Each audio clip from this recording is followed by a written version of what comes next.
Welcome to episode 67 of the Unstoppable Podcast. My name is Dan J. Gregory, and I am committed to hunting down the secrets of business mastery and human performance. My goal for the Unstoppable Podcast is to share insights from some of the most successful entrepreneurs, inspiring thought leaders, world-class athletes, and prominent celebrities to help you to become unstoppable in business and life. Each week I'll be bringing you a new interview with an inspiring person and sharing my own results as I pursue the answers to the question, how can I create the ultimate edge in my business, make a significant impact, and live an extraordinary life?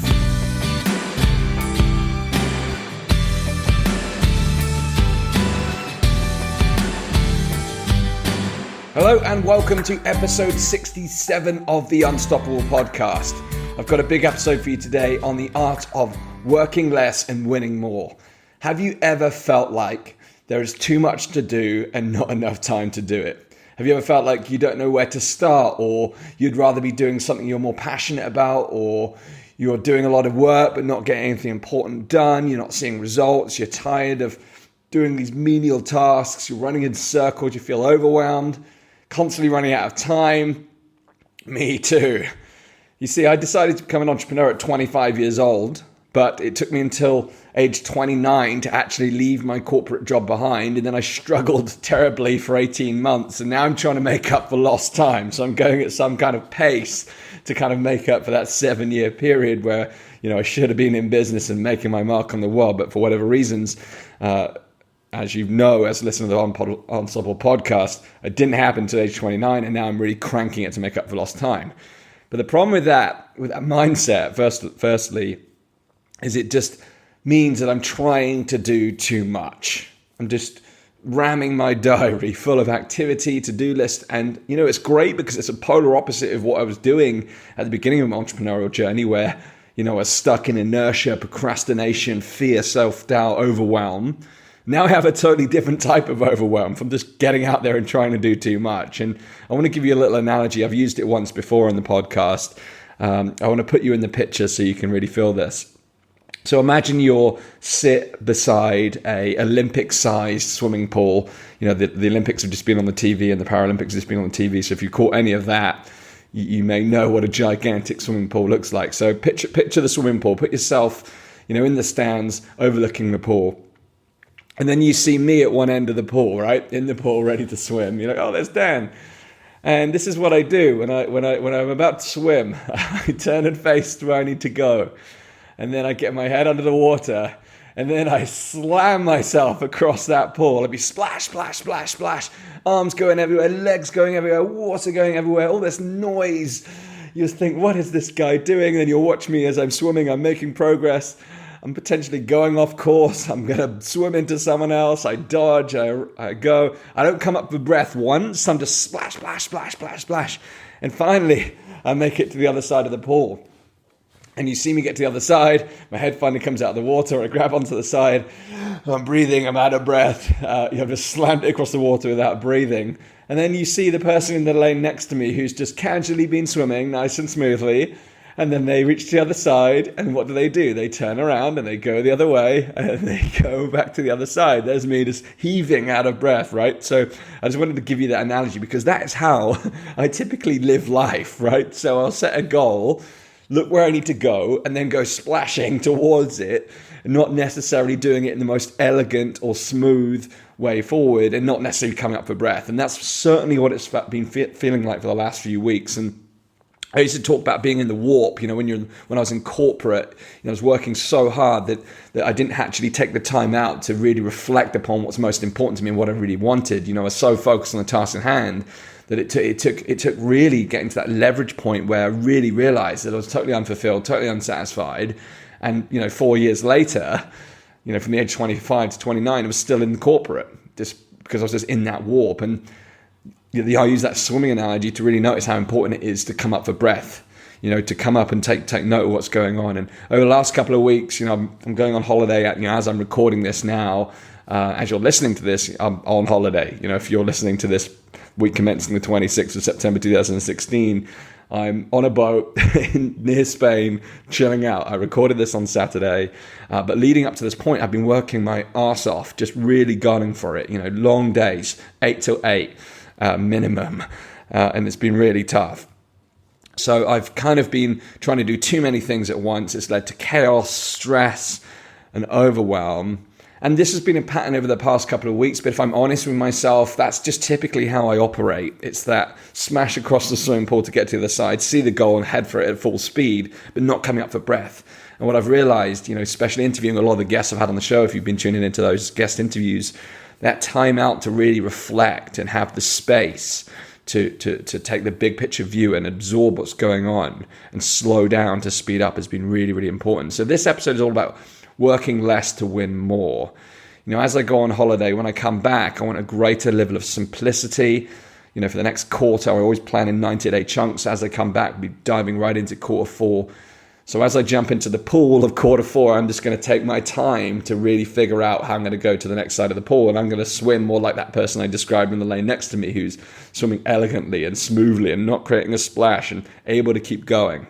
Because otherwise, if you do what I did, just again, using that pool analogy, when you reach the other side, it's not burnout, but I'm out of breath and I can't turn around and go again. I'm a fit guy, I train hard, but that's the reality of it. Because of the technique and the way I go flat out without taking a breath, you can't go on that. So I have a desire now for greater ease, flow, and calm. And I hope you're with me on this one. If you can relate to any of this I'm talking about, then this episode is for you. Order and planning, a good level of control over my workflow and how well my tasks get executed is critical. That's the order of the day. Ali Brown said, time is the most important asset that you have. And unlike money, once you've spent it, you can't earn any more. It's time to do a fewer things to a higher standard for me. I want to produce a greater level of result. And that's not about doing lots of things average. It's about doing a lot of things. It's a few number of things well. So it's time to set some measurable priorities. It's time to create a relaxed intensity around the few things that really matter to create greater flow, ease, and progress. How is it that Apple could so consistently outthink and outmarket the industry giants who surrounded them, who potentially possess greater resources or market share? The answer is a relentless obsession with simplicity. The obsession with simplification and simplicity is part of the reason why Steve Jobs became iconic at Apple. It was his most powerful weapon. He wanted to simplify everything. And I quote Steve Jobs in saying, "Simple can be harder than complex. You have to work hard to get your thinking clean to make it simple. But it's worth it in the end because once you get there, you can move mountains." Steve Jobs saw simplicity as a state of mind rather than just a way to get things done.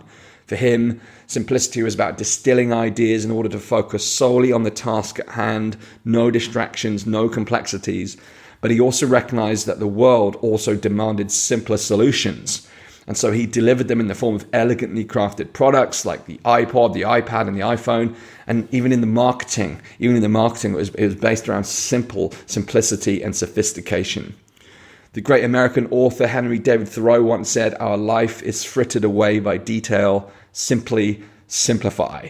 This episode is all about simplification. In essence, don't sweat the small stuff. Make your life easier by concentrating on the big picture and the few things that, when done well, will take you where you need to go. This is where the highest and best use of time meets the sophistication of simplicity. And to solve this problem, I'm turning to the 80-20 rule, which is also known as Pareto's principle, to really guide my thinking for this process of simplification. Now, the Pareto principle is a very simple yet very important principle. It's named after an Italian economist, Vilfredo Pareto, who in 1906 discovered that 80% of the land in Italy was owned by 20% of the population. Now, what was most important about Pareto's findings was that he noted that this 80-20 distribution occurs extremely frequently in a much wider context. So, for example, in general, 20% of your customers in your business are likely to represent 80% of your sales, and 20% of your time produces 80% of your results. There are many economic conditions as well, for example, the distribution of wealth and resources on the planet, where a small percentage of the population controls the biggest chunk, which again clearly demonstrates the 80-20 rule. Now, to be clear, these are not hard and fast rules. Not every element of business and life will work like this, and the ratio won't be exactly 80-20, but the chances are, if you look at many of the key metrics in business, there is definitely a minority creating the majority. So if we can figure out which 20% of our time produces 80% of our results in any given area, then we can spend more time on those activities and less time on others and have a more productive and more fulfilling life. Now, I first heard about Pareto's principle while studying economics at university back in my Cardiff University days. And it really didn't mean anything to me then. I didn't have context for it. But I was recently reintroduced to the 80-20 rule by Tim Ferriss, someone far cooler than my university lecturers, and he had a much deeper grip on the real practical application and the practical impact of this rule.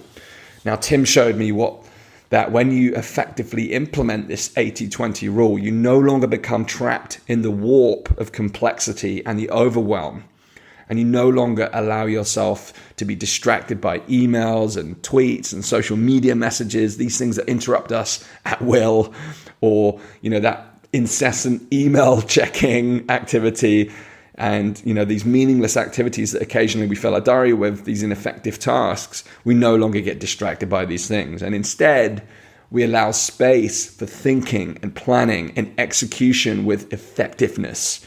This is about placing strict limits on external interruptions so that your brain immediately gets more space for the important and thinking about how to create your desired long-term future. Now, at micro level, just by looking at your daily habits, you can also see how the 80-20 rule applies.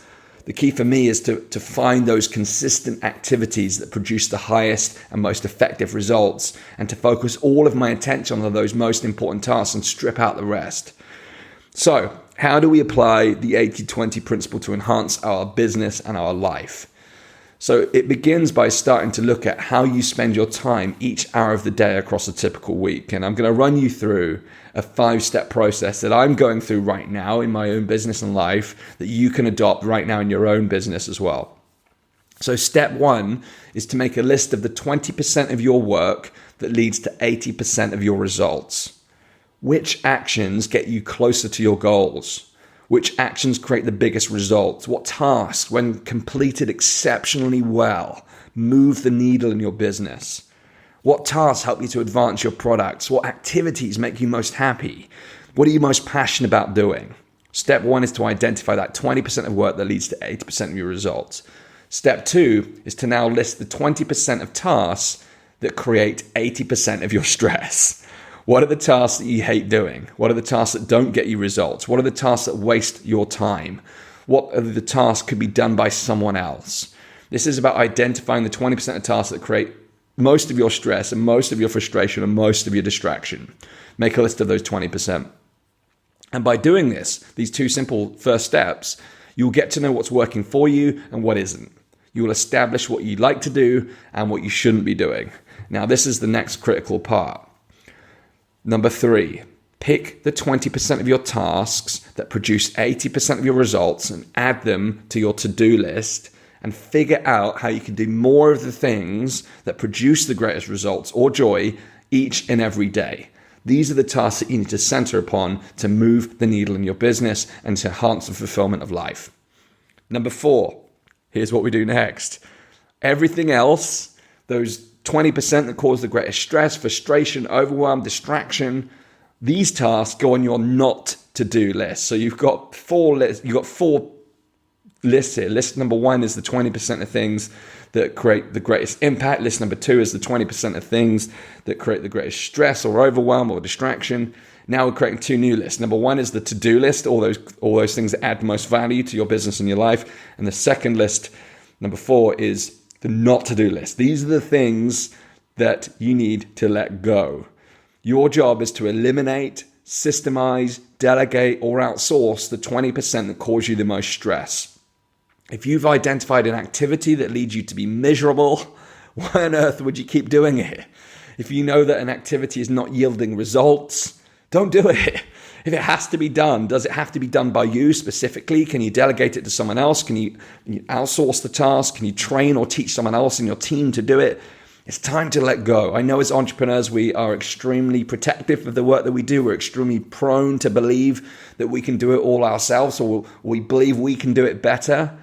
Yet the reality is it can lead to us wasting hours of our time. And if you accumulate those hours over days and weeks and months and years, it really accumulates to a lot of time that we spend wasting our efforts on things that don't add value, that don't bring us joy, that don't bring us results in our business and our life. We could be spent this time much better focused on more effective activities, the things that bring the greatest results, the thing that bring us greater joy, passion, and happiness. So create your 4 lists. The 20% that produce the greatest results, the 20% that produce the greatest stress. Take everything from the positive list and put it on your to-do list. Take everything from your stress list and put it on your not to-do list, and be strict. And on that list, you can write down all the things that aren't necessary. Cross them off, eliminate them, and then make a note of the things that you can delegate, systemize, outsource. This is going to be the most liberating activity you do. I cannot wait to do this thoroughly when I come back from holiday, to be really clear on how I'm going to take my business forward. This is about getting rid of the low-value activities.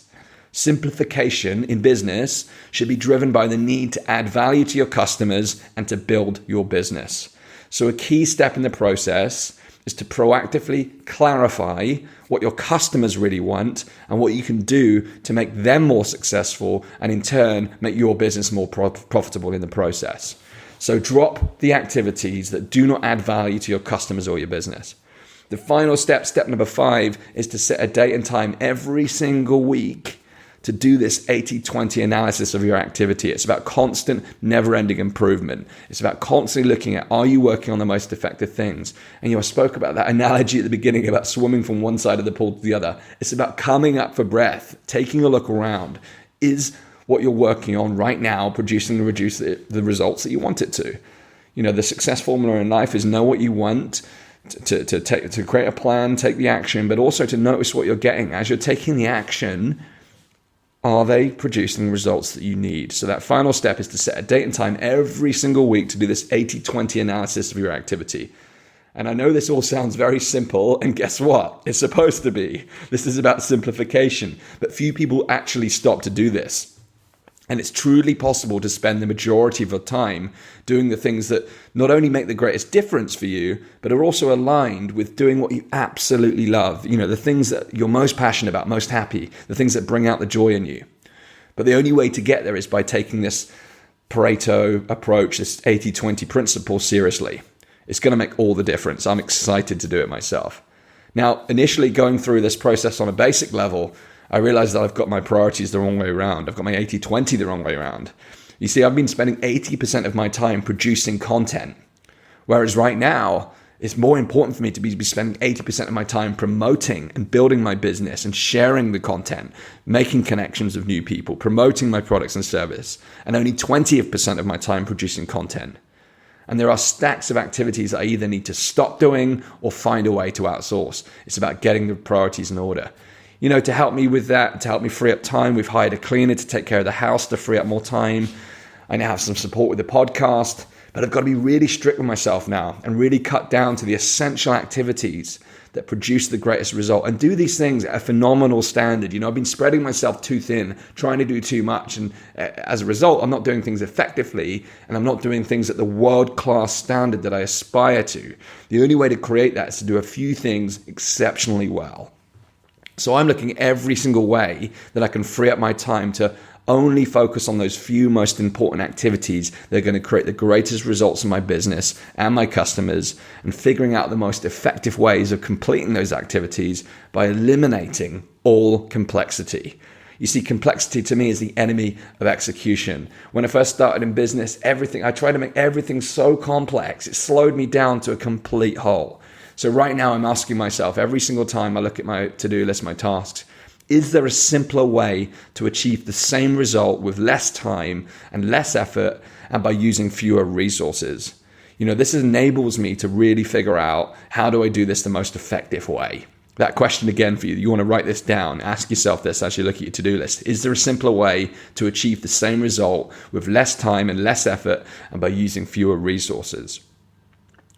Create a life with fewer distractions and fewer decisions. This process of decision fatigue, I don't know if you've heard of that. It's a real psychological condition whereby a person's productivity suffers as a result of becoming mentally exhausted from making so many irrelevant decisions. We're constantly faced with choices and decisions throughout our day, but we need to focus our time on the important and not the unimportant. And this is why people like Mark Zuckerberg, Steve Jobs, President Obama, even Einstein wear the same clothes every single day.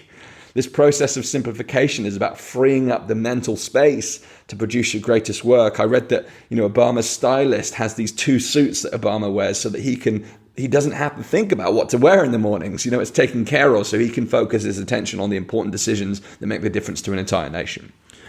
Now, I'm actually going to probably implement that. I'm going to get some unstoppable t-shirts printed, one for each day of the week, and take the Mark Zuckerberg approach of having just one that's wearing the same t-shirt. So watch this space. Might even make them available to the Unstoppable tribe. So this process, as I said, is all about freeing up the mental space to produce your greatest work. And I'll be implementing a lot more downtime, space to think, to reflect, to visualize, to dream, to plan.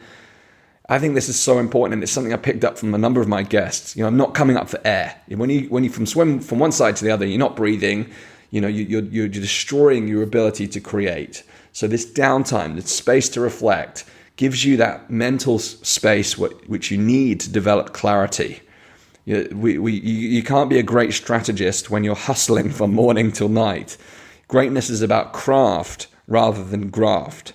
Don't feel guilty about relaxing. I feel this guilt if I stop it. If I have nothing in my diary, I'm like, I must fill the gap. This is not right. Somewhere along the path of life, most of us have been taught to associate that the more hours we work, the better.